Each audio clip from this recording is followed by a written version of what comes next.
다음 소식입니다. 저희 KBS는 3기 신도시 예정부지와 인근 500m까지의 토지 대장을 전수 분석해서 보도하고 있습니다. 어제는 기업인들의 수상한 투자를 짚어봤고 오늘은 정치인들입니다. 개발 예정지 땅을 미리 사들여서 막대한 시세 차익을 거둔 사람들 가운데 특히 지방의회 의원들이 많았습니다. 내친김에 취재진이 경기도 지역 전현직 기초의원들의 땅 보유 내역을 분석해봤더니 절반 이상이 평균 공시지가보다 70% 이상 더 비싼 땅을 갖고 있었습니다. 정성호 기자가 취재했습니다. 광명 신도시 부지 근처의 한 농지. 창고가 여럿 들어서 있는데 모두 불법 건축물입니다. 돈이고 뭐 대지로 상관없이 하우스 줘가지고 임대해요. 돈 있는 사람은 사놓는 거예요.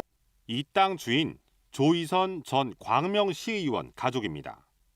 남편과 딸 등 3명이 2016년 1월 매입했습니다.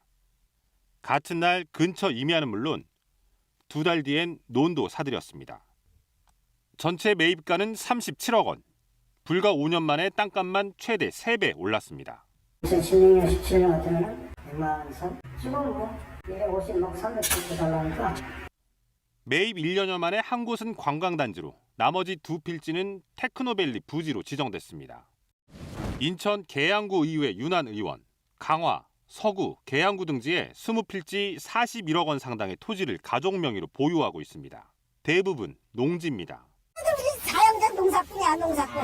의원님은 좀 바쁘시잖아요. 구의원 이제 되니까 이제 뭐 걔가 왔다 갔다 하면서 이제 이 가운데 3필지가 3기 계양 신도시로 지정됐는데 매입가보다 최대 2.5배가량을 보상받았습니다.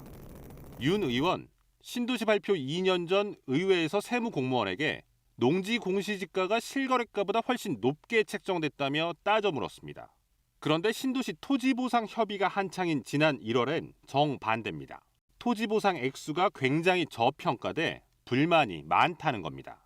자신의 이익에 따라 발언이 오락가락합니다. 농민들이나 이분들이 생각하고 지금 이 겪고 있는 이런 상황들을 대변한 거지 나 개인적인 관점에서 얘기하는 게 하나도 없어요. 이해충돌이 아니다라고 말씀하시는 건가요? 당연하죠. 수도권 전현직 지방의원 가운데 3기 신도시와 인근에 본인 명의 땅을 가진 의원은 23명. 이 중 7명은 재임 기간에 지역구 토지를 갖고 있었습니다.